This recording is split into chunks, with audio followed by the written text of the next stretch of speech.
warahmatullahi wabarakatuh. Ahlan wa sahlan wa marhaban bikum jami'an bi qanati Sam Imam. Selamat datang kembali teman-teman semuanya di channel YouTube Sam Imam. Wa arjukum bisihah wal afiyah. Dan seperti biasanya saya mengharapkan teman-teman semuanya dalam keadaan sehat wal afiat. Wa nahussu fi hadzal syahr al mubarak. Dan khususnya dalam bulan yang penuh berkah ini yaitu bulan Ramadan, semoga teman-teman semuanya tetap semangat dalam menjalankan ibadah bulan puasa. Assalamualaikum warahmatullahi wabarakatuh. Alhamdulillahilladzi hadana li hadza wa ma kunna linahtadiya laula an hadana Allah. Wassalatu wassalamu ala asrafil anbiya'il mursalin wa ala alihi wa sahbihi ajmain. Amma ba'd. Rabbi shrah li sadri wa yassir li amri wahlul 'uqdatam min lisani yafqahu qawli. Alhamdulillah teman-teman semuanya, di bulan suci ini, di bulan yang penuh berkah ini, yaitu di bulan Ramadan, kita semuanya masih diberikan kesehatan yang baik dan masih diberikan nikmat oleh Allah Subhanahu wa taala sehingga kita masih bertemu dengan bulan Ramadan dan masih bisa menjalankan ibadah puasa dengan sebaik-baiknya. Teman-teman semuanya, pada edisi Ramadan kali ini di channel YouTube Sam Imam, kita akan berbagi pengetahuan, kita akan berbagi ilmu, dan kita akan sharing bersama terkait dengan pembahasan ilmu nahwu. Nah, pada kesempatan ini saya akan mengkaji ataupun membahas bersama-sama yaitu terkait dengan kitab Jurumiyah. Kitab yang sangat masyhur sekali di kalangan para pembelajar bahasa Arab, di kalangan para pembelajar ilmu nahwu dan sharaf, baik yang ada di pondok pesantren maupun yang tidak menetap di pondok pesantren. Nantinya dalam pembahasan saya ini, saya akan memodifikasi antara penjelasan yang ada di kitab Jurumiyah dan di kitab Matan Jurumiyah, dan saya akan juga memberikan tambahan-tambahan penjelasan yang terkait dengan pembahasan yang ada di dalam kitab Jurumiyah ini. Dan pada pembahasan yang pertama ini, di edisi yang pertama ini, kita akan membahas terkait dengan kalam dan pembagiannya. Tapi sebelum itu teman-teman semuanya, kita harus mengetahui terlebih dahulu man mu'allif hadzal kitab, man mu'allif kitab Matanil Jurumiyah, siapakah pengarang kitab matan dari Al-Jurumiyah itu sendiri. Kalau misalnya kita mengetahui bahwasanya pengarang kitab Matan Jurumiyah ini terkenal dengan sebutan Ibnu Ajurum, yang mana nama aslinya adalah Abu Abdillah Muhammad bin Dawud As-Sinhaji. As-Sinhaji di sini merupakan dinisbatkan kepada salah satu kabilah yang berada di negara Maroko, yaitu kabilah Sinhaja. Nama itu ataupun nama ini kemudian dikenal sebagai Ibnu Ajurum. Jadi pengarang ataupun mu'allif dari kitab Jurumiyah ialah Abu Abdillah Muhammad bin Dawud As-Sinhaji, yang mana masyhur ataupun memiliki sebutan dengan sebutan Syekh Ibnu Ajurum. Oke teman-teman semuanya, kita langsung saja membahas terkait dengan pembahasan kalam dan pembagiannya. Rubbama pembahasan ini merupakan pembahasan yang sangat dasar sekali yang sudah banyak diketahui oleh teman-teman semuanya. Oke, dalam pembahasan kalam nantinya akan ada beberapa topik pembahasan. Yang pertama adalah kalam itu tersendiri, nanti terkait dengan pengertiannya. Yang kedua adalah terkait dengan pembagian kalam, seperti halnya bagan yang ataupun penjelasan di layar teman-teman semuanya, bahwasanya nanti kalam itu terbagi menjadi 3, ada kalanya isim, fiil, dan huruf. Jadi konsentrasi kita adalah kita harus mengetahui apa itu kalam dan aqsamul kalam, pembagian kalam itu apa saja. Oke. Kita bahas langsung terkait dengan pengertian ataupun definisi dari kalam itu tersendiri. Teman-teman semuanya, kalau dalam kitab penjelasan kalam ataupun makna kalam itu dijelaskan dengan penjelasan al-kalam huwal lafdu al-murakkab al-mufidu bil wad'i wa aqsamuhu salasatun ismun wa fi'lun wa harfun ja'a li ma'na, yang artinya adalah kalam itu adalah ucapan yang tersusun sehingga pendengar memahami maksudnya sesuai dengan objek pembicaranya, maka ucapan tersebut harus dalam bahasa Arab. Nah, nantinya kalam itu juga memiliki pembagian, ada kalanya isim, fiil, huruf. Ya, ada 3 pembagian itu. Jadi Kalau dalam bahasa Arab yang dinamakan kalam itu harus syaratnya adalah yaitu lafad. Yang kedua adalah murakkab tersusun. Yang ketiga adalah al-mufid yang artinya adalah berfaedah. Yang terakhir adalah bil wadai. Nah, fokus pembahasan kita pertama adalah terkait dengan definisi kalam itu tersendiri. Apa yang dimaksud dengan lafdu, apa yang dimaksud dengan al-murakkab, dan apa yang dimaksud dengan al-mufid dan bil wadai. Oke, kita akan mulai pembahasan ataupun definisi dari kalam yang poin pertama. Jadi sebuah redaksi bisa dinamakan kalam apabila bisa terpenuhi dengan beberapa syarat, 4 syarat, itu lafadz, murakkab, mufid, dan bil wadai.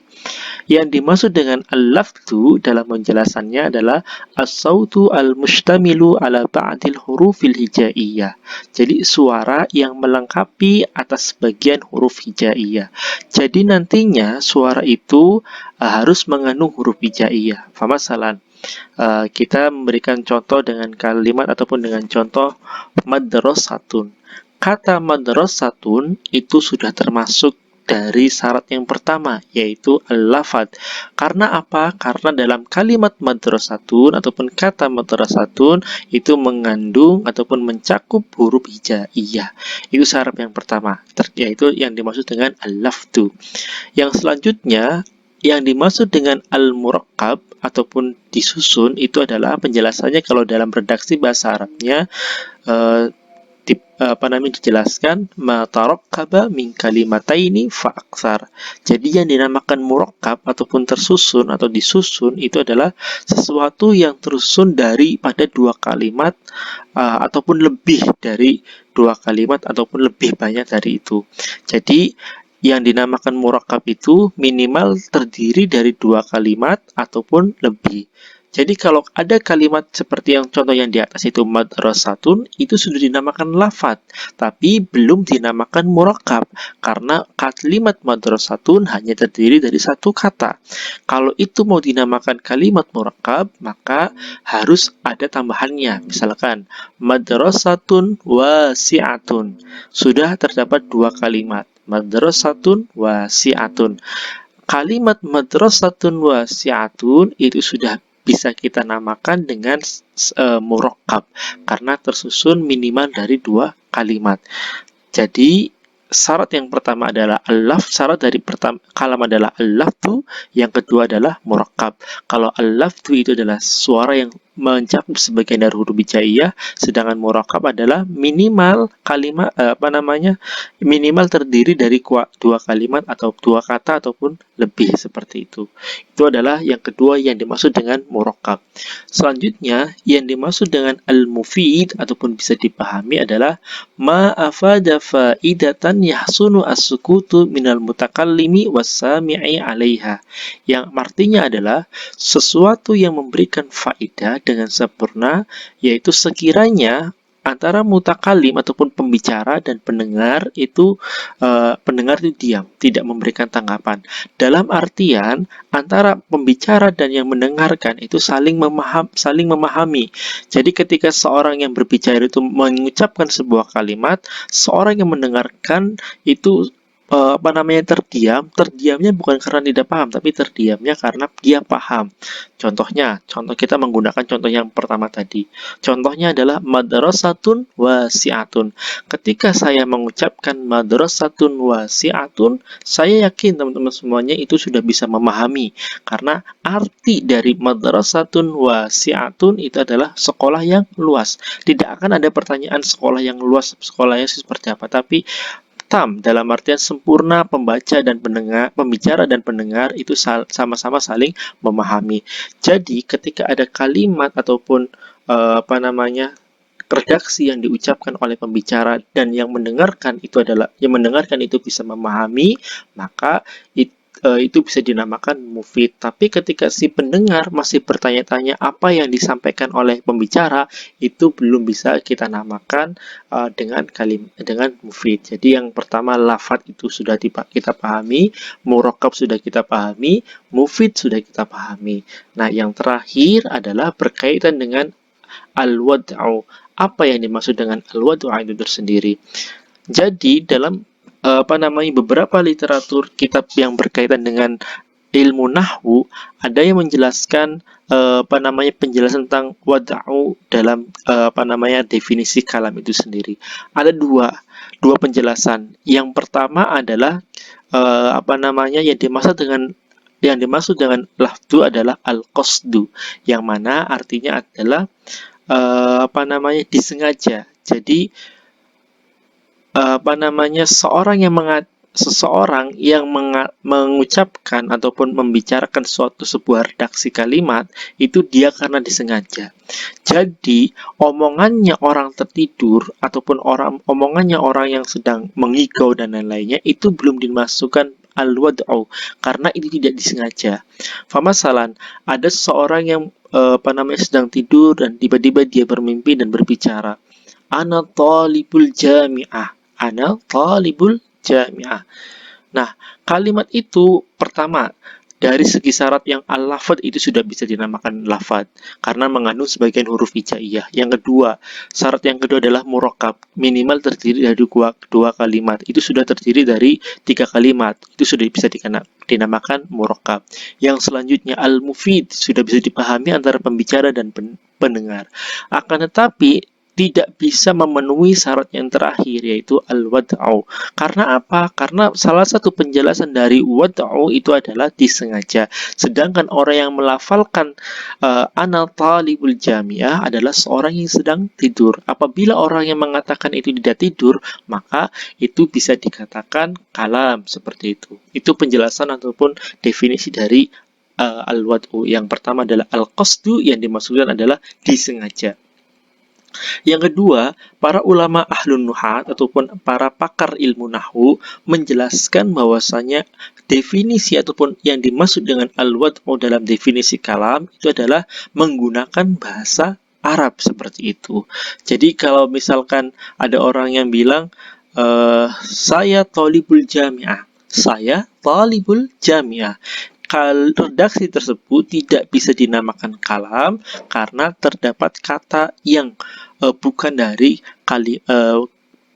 bahasa Arab, yaitu kata saya. Karena saya itu merupakan kata ataupun bahasa dari bahasa Indonesia. Jadi kalau misalnya teman-teman semuanya berbicara bahasa Arab terus dicampurkan dengan bahasa Indonesia, misalkan contohnya seperti ini, kamu tolibul jami'ah mana? Nah, kamu tolibul jami'ah mana? Itu kan sudah tercampuri antara bahasa Arab dengan bahasa Indonesia. Maka redaksi tersebut tidak bisa dinamakan kalam karena menggunakan bahasa Indonesia dan bahasa Arab. Jadi pure murni harus menggunakan bahasa Arab semua. Jadi ketika seorang mengatakan ana talibu jami'ah Ma'had Ali Al-Hikam Al-Islamiyah Malang, itu sudah bisa dikatakan kalam. Saya ulangi lagi, misalkan saya memberikan contoh, ana talibu jami'ah Ma'had Ali Al-Hikam Al-Islamiyah Malang, yang artinya adalah saya mahasiswa STAI Ma'had Ali Al-Hikam Malang. Nah, kalimat tersebut sudah bisa dinamakan kalam. Karena apa? Yang pertama, ana talib jami'ah Ma'had Ali Al-Hikam Al-Islamiyah Malang itu merupakan memenuhi syarat yang pertama, yaitu al-lafad. Terus memenuhi syarat yang kedua murakkab, yaitu tersusun minimal dari 2 kalimat. Memenuhi syarat yang ketiga yaitu al-mufid, bisa dipahami, yaitu antara pembicara dan pendengar. Dan yang keempat adalah memenuhi persyaratan al-wad'u, yang mana itu adalah kalimat yang disengaja dan menggunakan bahasa Arab. Jadi teman-teman semuanya bisa memahami betul apa yang dimaksud dengan kalam, yaitu al-kalam huwa al-lafdu al-murakkabu al-mufidu bil wad'i. Yang dinamakan kalam adalah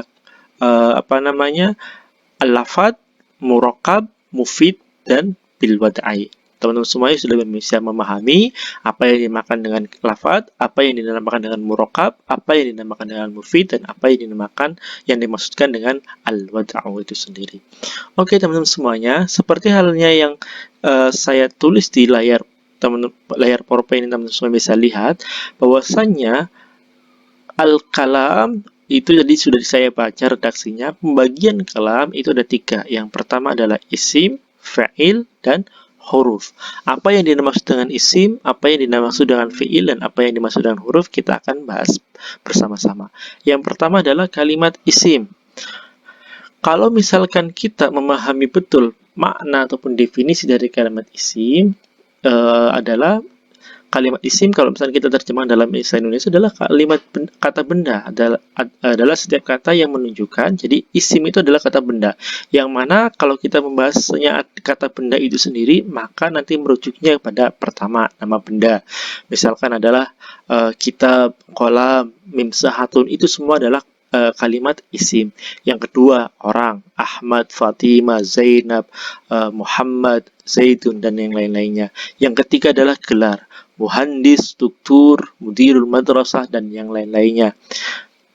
Kota, Madinatul Munawwarah, Misr, Malang, Indonesia, Jakarta, dan yang lain-lainnya. Negara, Amerika, Indonesia, terus Palestina, wa asbah dzalik, dan lain-lainnya. Binatang atau tumbuhan, samak, jamus, dan misalkan filfil, terus protokol, itu juga dinamakan dengan kalimat isim. Dan yang terakhir adalah kata benda yang menunjukkan makna tempat, seperti hammam, faslun, ghurfah, madrasatun, maktabatun, masjidun. Nah, itu adalah penjelasan simpel dari kalimat isim itu sendiri. Jadi kalau misalkan ada yang menjelaskan bahwasanya kalimat isim itu adalah kata kerja, jadi itu salah. Oke, selanjutnya teman-teman semuanya, kita akan membahas bagaimana sih kita bisa mengetahui ciri ataupun alamat dari isim itu sendiri. Jadi dijelaskan bahwasanya fal ismu yu'rafu bil khafdi wa tanwini wa dukhulil alifi wal lami. Kita bisa mengetahui itu kalimat adalah kalimat isim atau bukan, yang pertama dengan mengetahui ciri yang pertama, yaitu khafat, ataupun dibaca kasrah. Misalkan minal baiti. Kalimat al-baiti itu adalah kalimat isim. Kenapa? Karena dibaca khafat ataupun bisa dibaca berharokat kasroh. Jadi sebenarnya makna khafat itu sangat luas sekali ya. Cuman kalau untuk pemula, yang dimaksud dengan khafat itu adalah berharokat kasroh karena kemasukan huruf jar nantinya. Minal baiti. Kalimat al-baiti itu adalah kalimat isim. Kenapa kalimat isim? Dia memiliki ciri dari kalimat itu isim itu sendiri, yaitu dibaca kasroh ataupun dibaca khafat, seperti itu. Yang kedua, menerima tanwin. Contohnya adalah madrasatun. Nah, kalau ditanya madrasatun kalimat apa? Tinggal dijawab. Madrasatun adalah kalimat isim. Kenapa kalimat isim? Karena dia menerima tanwin. Mana tanwinnya? Yaitu tun. Ya. Madrasatun, seperti itu. Nah, ciri yang selanjutnya adalah kemasukan alif lam. Contohnya adalah al-kitabu. Al-kitabu. Al-kitabu itu kalimat isim. Kenapa kalimat isim? Karena kemasukan alif dan lam. Contoh yang lainnya sangat banyak sekali. Al-masjidu, as-saumu, al-mar'atu, at-talibu, dan yang lain. Jadi setiap kalimat yang masukkan alif dan lam itu merupakan kalimat isim. Nah, ciri yang selanjutnya adalah kemasukan huruf khafat ataupun huruf jar. Wa huruful khafdi wa hiya min, ila, an, ala, fi, rubba, alba, wal qaf, wal lam. Ciri yang selanjutnya adalah kemasukan huruf khafat. Contohnya banyak sekali. Min, ila, an, ala, fi, rubba, ba, qaf, dan lam. Dan masih banyak sekali. Contohnya alal maktabi. Kalimat alal maktabi, yaitu kalimat al-maktab, itu dinamakan kalimat isim. Kenapa? Coba kita lihat penjelasan ataupun ciri yang sebelumnya. Kemasukan alif lam. Oke, betul. Kedua, kemasukan huruf jar. Huruf jarnya mana? Yaitu ala. Ketiga, dibaca khafat ataupun dibaca kasroh. Mana? Alal maktabi. Oke. Yang selanjutnya yaitu kemasukan huruf qasam. Huruf qasam itu adalah huruf sumpah ya. Huruf qasam ataupun sumpah itu ada 3. Al-wawu, wal-ba'u, wat-ta'u. Jadi misalkan saya bilang wallahi, demi Allah. Jadi ketika saya memaksudkan adalah kita ingin mengatakan demi Allah, maka kalimat Allah itu harus dibaca jar. Wallahi, bukan wallahu. Kalau dibacanya wallahi, maka wawunya adalah huruf qasam. Wallahi, tallahi, billahi. Oke, itu adalah salah satu ataupun beberapa ciri kalimat isim. Yang pertama adalah khafat, dibaca khafat. Yang kedua adalah menerima tanwin, menerima alif lam, ataupun kemasukan alif lam dan kemasukan huruf jar, dan yang terakhir adalah kemasukan huruf qasam, yaitu huruf qasam adalah huruf sumpah. Kalau misalnya ada contoh alal maktabi, kalimat al-maktab itu merupakan kalimat isim. Kenapa? Yang pertama, kemasukan alif dan lam, yang kedua kemasukan huruf jar yang berupa ala, dan yang ketiga adalah dibaca khafat karena berharokat kasroh. Oke ya, teman-teman semuanya bisa membedakan mana kalimat isim dan mana bukan kalimat isim. Pembagian yang selanjutnya yaitu kalimat fi'il. Nah, kalimat fi'il definisinya kalau kita definisikan dalam bahasa Indonesia adalah setiap kata yang menunjukkan pekerjaan pada waktu tertentu. Jadi, kalimat fi'il ini lebih kepada kata kerja. Nantinya, kata kerja ini terpengaruhi beberapa keterangan waktu. Ada kalanya keterangan waktu yang sudah lampau, ada kalanya keterangan waktu yang sedang terjadi ataupun yang akan terjadi, ada kalanya juga keterangan waktu jadi yang sudah lampau, yang akan terjadi ataupun sedang terjadi. Contohnya, ada kalimat fi'il yang fi'il yang pertama adalah fi'il maldi, yaitu yang menunjukkan kata kerja yang menunjukkan kata kerja yang lampau. Contohnya adalah zahaba. Kalau zahaba artinya adalah pergi. Ketika seorang mengatakan zahaba Muhammad ilal madrasah, berarti Muhammad sudah pergi ke sekolahan. Nah, itu adalah kalimat fi'il maldi. Ada kalanya fi'il mudhari yang contohnya adalah yadhabu. Yadhabu termasuk dalam kalimat fi'il mudhari karena menjelaskan kata kerja yang sedang berlangsung ataupun nantinya akan berlangsung. Dan kalimat fi'il yang ketiga adalah fi'il amr yang artinya adalah kata kerja. Yaitu contohnya idhab ilal madrasah. Kalimat idhab itu termasuk kalimat fi'il yang fi'ilnya adalah fi'il amr. Nanti pembahasan terkait dengan fi'il maldi, fi'il mudhari' dan fi'il amr itu nanti ada di pembahasan shorof khususnya. Nah, adapun ciri dari kalimat fi'il itu adalah wal fi'lu yu'rafu biqad wasin wasaufa wa ta'ita nisi as-sakinah. Adapun ciri kalimat fi'il itu ada kalanya kemasukan qad. Misalkan qad dhahaba Muhammad ilal madrasah. Qad juga bisa masuk ke dalam fi'il mudhari. Contohnya qad ya'kulu Ilyas al-burtukal. Nah, itu yang pertama yaitu qad. Yang kedua adalah sin. Sin ini hanya bisa masuk kepada fi'il mudhari. Misalkan sa'adhabu, sa'akulu, sayadhabu, sayastahimu. Nah, yang artinya kalau misalnya kita bicarakan ke dalam terjemahan dalam Indonesia itu nanti artinya akan misalkan sa'adhabu ilal suq, saya akan pergi ke pasar. Nah, ciri yang selanjutnya adalah saufa, juga sama, misalkan saufa yadrusu Ali al-lughah al-arabiyah. Oke. Dan ciri yang terakhir adalah ta'nis as-sakinah.